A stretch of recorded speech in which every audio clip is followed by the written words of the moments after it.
हाय friends నేను మీ Rajeshwari welcome back to our channel Om Namo వెంకటేశాయ।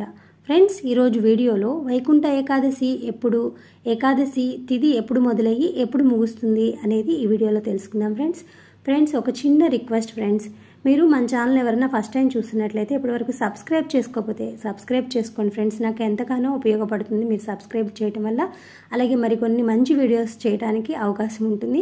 ఇక ఈ వీడియో నచ్చితే మీ ఫ్రెండ్స్ కానీ రిలేటివ్స్ కానీ వాళ్ళకి ఎంతగా ఉపయోగపడుతుంది అనుకుంటే షేర్ చేయడం మర్చిపోవద్దు। ఇంకా ఆలస్యం చేయకుండా వైకుంఠ ఏకాదశి గురించి తెలుసుకుందాం ఫ్రెండ్స్। వైకుంఠ ద్వారం అనేది ఈ పవిత్ర కాలంలో తప్ప ఏడాది పొడవునా తెరవబడదండి। కాబట్టి దాని ప్రాముఖ్యత కారణంగా ఈ రోజుల్లో భారీ రద్దీ ఉంటుంది। దర్శనానికి వెళ్ళేవాళ్ళు స్వామివారి దర్శనం చేసుకున్నాము, విష్ణుమూర్తి కానీ రాముడు కానీ నరసింహస్వామి ఇలా వైష్ణవాలయాల్లో రద్దీ బాగా ఉంటుంది। ఉత్తర ద్వార దర్శనం అని తెరుస్తారు। తిరుమలలో వైకుంఠ ఏకాదశి సందర్భంగా వైకుంఠ ద్వార దర్శనం చేసుకున్న వారికి మోక్షం లభిస్తుందని విశ్వాసం అండి। వైకుంఠ ద్వారం స్వర్గద్వారం అని నమ్ముతారు। మనకి తిరుమలలోనే కాదు మన ఊర్లో దగ్గరగా ఉన్న మీ వైష్ణవాలయంలో ఉత్తర ద్వారాలు తెరిచి ఉంటాయి కాబట్టి అది స్వర్గద్వారం అని నమ్ముతుంటారు। అయితే తిరుమలలో 10 రోజులు వైకుంఠ ద్వార దర్శనం జరుగుతుంది। 10 రోజులు టికెట్లు ఇస్తారు।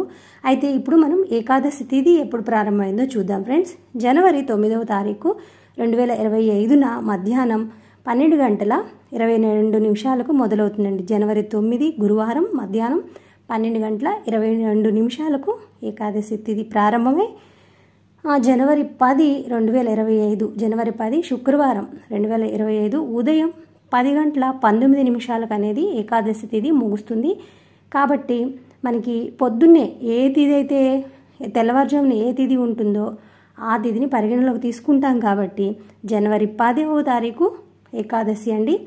జనవరి 10 ఏకాదశి శుక్రవారం రోజు।